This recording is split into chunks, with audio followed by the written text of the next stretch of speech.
Hey guys, welcome back to my channel. So today I'll be sharing aloo baigan recipe. That's potato and eggplant recipe.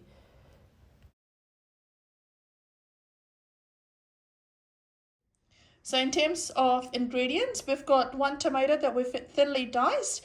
Now if you don't have fresh tomato, if it's not in season where you are staying, you can use canned tomatoes. I have used canned tomatoes and they work hard absolutely fine. I've got one onion that I've thinly diced. You can slice it or dice it. It doesn't really matter. I've got some sprigs of curry leaf there. If you don't have curry leaf, that's absolutely fine. And then I've got some coriander that I've just diced here. That's for garnishing at the end. I've got some avocado oil, which I will be using in my cooking. I've then got my bacon. So I've just chopped my bacon or my eggplant just in like sort of thin sizes, and then I've got my potatoes as well. Again, that's bite size there. Obviously you can chop it however you want to. In terms of my spice dabba, what I will be using is I'll use some hardi. If you want to make it white, that's absolutely fine. You don't need to use hardi. So I'll use some hardi, some masala, and I'll use cumin seed, mustard seed, and a bit of fenugreek seed, and also some salt. That's according to taste. I've added some oil and we'll just wait for it to heat up. To my oil, I'll add a bit of sarso. If you don't have this, that's absolutely fine as well. You can skip this part as well. And then I'll add some jeera as well. I do like a lot of jeera in there, and then just a tiny bit of this. It brings out a bitterness. Some people don't use it. I like it, so just a bit of that, and we'll wait for it to bloom now. Perfect. So to that, I'll add in my onion and curry leaf. You can add your curry leaf a bit later as well if you want to. I'll add it all together today. We'll give it a stir, and we'll want it to brown off. That's getting translucent and browning off nicely. To that, I'll add in my garlic and chili. I forgot to actually mention that earlier on, and we'll just cook off the garlic and chili until it releases its fragrance. Okay, so that's browning off really nicely now. Now to this, I'll add in my turmeric. So I'm just using about half a teaspoon of turmeric because I don't want a lot of hardi and masala. If you want more, you can add more. If you don't want to add in hardi masala, you don't need to add this in. So we'll add this and just cook it off for about a minute before we add in our potato and eggplant. Perfect, that looks good. So now we'll add in our eggplant and our potatoes. Awesome, I've added that. Now to that, I'll use use 1 spoon of masala. Again, like I said, I don't want to use a lot of hardi and masala, so I'm just putting 1 spoon. You can add more if you want. And then you want to add salt according to taste as well. We'll give this all a really good stir, and we'll let this cook off nicely. There we go, that's mixed together all really well. Now I'm cooking this in medium heat, and you want to keep on cooking it until it really needs water.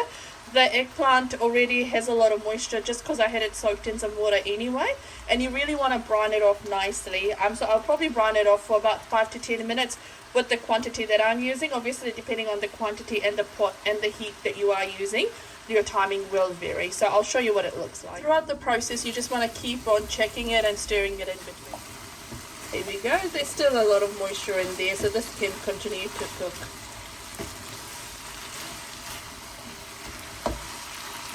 Alright, we'll have a look. This has been going for about 10 to 15 minutes now. And I've just come in given it a stir. So I can see this is nicely brown now. It's nicely cooked through. Now to this, I'll add in my water. Just make sure it's boiled water that you're always adding to your cooking. And you can add however much water you want depending on the gravy you want. So we'll be eating this with rice.